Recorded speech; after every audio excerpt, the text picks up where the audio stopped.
Last couple days, so if I tend to ask really ridiculous questions or not make any sense, I apologize. All right. But so he's a writer of Mouse Guard, which you've heard us speak about on the podcast continuously. I don't know. It's awesome. Thank you. I don't know what kind of questions to ask. I guess I know that it's a book that a lot of people didn't really expect to be as awesome as it was. Kind of came out of nowhere. It did, and a lot of shops only ordered a few. And I think that first issue is on. How many prints additions to that? We went to a fourth printing on the first issue. Fourth printing, and it's now finally collected. Yeah. And I guess those are doing probably pretty good too. Yeah. We actually just went to a second printing on the hardcover. Oh, really? Yeah.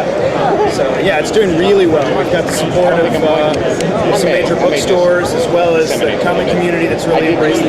So it feels good. Is that going to come out of paperback collection? Yeah, it's coming out through Ballard as a soft cover next year, early next year. It's like it's the ridiculous thing. Like I buy all the, I went everywhere to buy all the singles, and then the collection comes out. It's hard, and it's not like some kind of marketing thing. I mean, who knew? We get our order numbers from Diamond on who's pre-ordered it, and we print accordingly. And then we hear from all over the guy that can't find the single issue.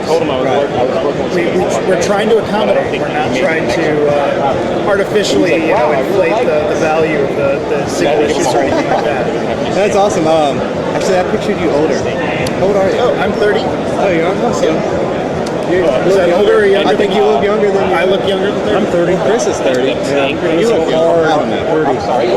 30. But my dad's high school, or my dad's college graduation picture looks like he's graduating middle school.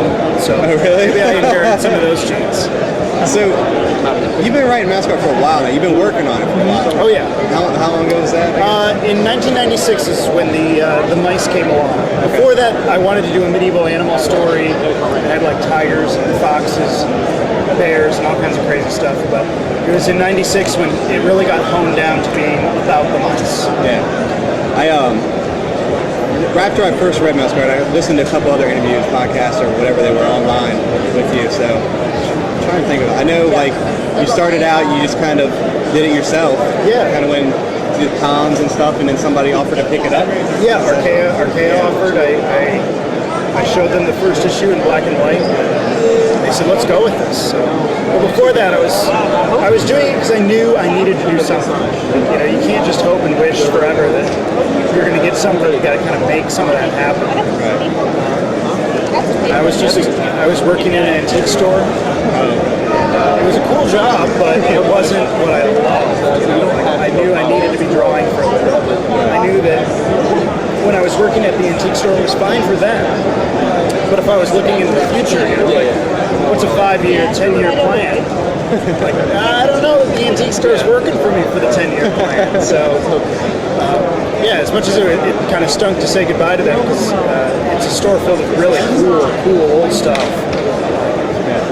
I make a point to go and visit and take some pictures of stuff every now and then for reference for the book. Oh, really? Yeah,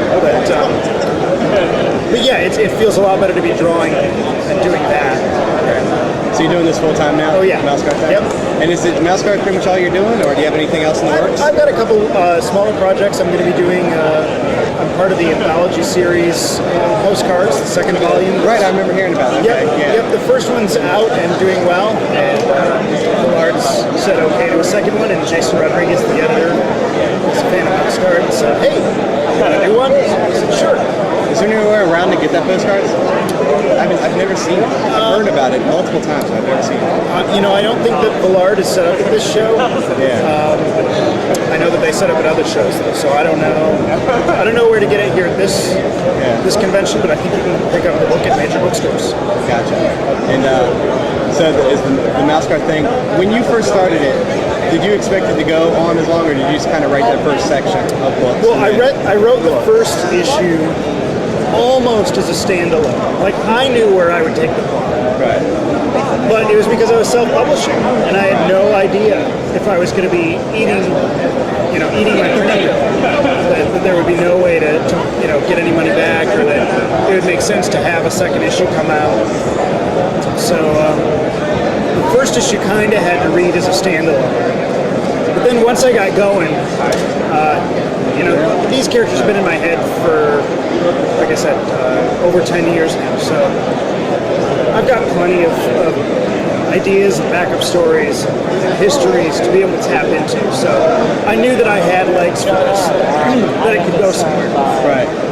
So yeah, the first book I can definitely see where it can be a standalone, but it is cool how it all ties in together in the long run, and you introduce the other mice and everything. And nobody else can see this, and I don't care. But this is one of the coolest mice pictures I've ever seen in my life. where Liam is deciding to finally face the snake on his own. Yeah, and Liam is awesome, and I'm definitely going to eventually get a Liam tattoo. Oh wow! On my shin. Wow. I've decided. I got my friend. He just started tattooing, but as soon as he gets good enough with the shading and everything, I'm getting a Liam tattoo. That guy's awesome. That's crazy. Okay. But yeah. With like the pinups and everything, do people just send you the pinups for the back, or? Usually it's an artist that I've met at a convention or I know personally, and I try to arrange it because I like collecting artwork. Okay. And what I try to do is work with that artist to trade artwork, to trade the originals. I will either some piece of Bowscar that they're interested in, or they're working on a book, they're interested in getting the pinups. I'll do a pinup for them, they'll do a pinup for me. Some people want trade it the original pristine, artwork, you can just publish like each other's the stuff. That's good. So yeah, it's been really cool. It started out with mostly just people that I knew before I even started Bowscar. Okay. Like I knew guy did this for a while. Jeremy Bastian did some So they were kind of like already in on it. But then after the book started coming out, other professionals started talking to me and saying, hey, if you're ever interested in a pinup, hey, if you're ever interested in a pinup. So I got Jeff Darrow, Stan Sakai, Kurt Russo. I love the idea of comic community. Yeah, sharing communities. There's a Mascot role-playing game? Yeah, we're just starting development on it. I'll try. I don't Luke have Crane, who did Burning Wheel and Burning Empires, is writing it. Just kind of bring the two worlds together. Yeah. Excellent.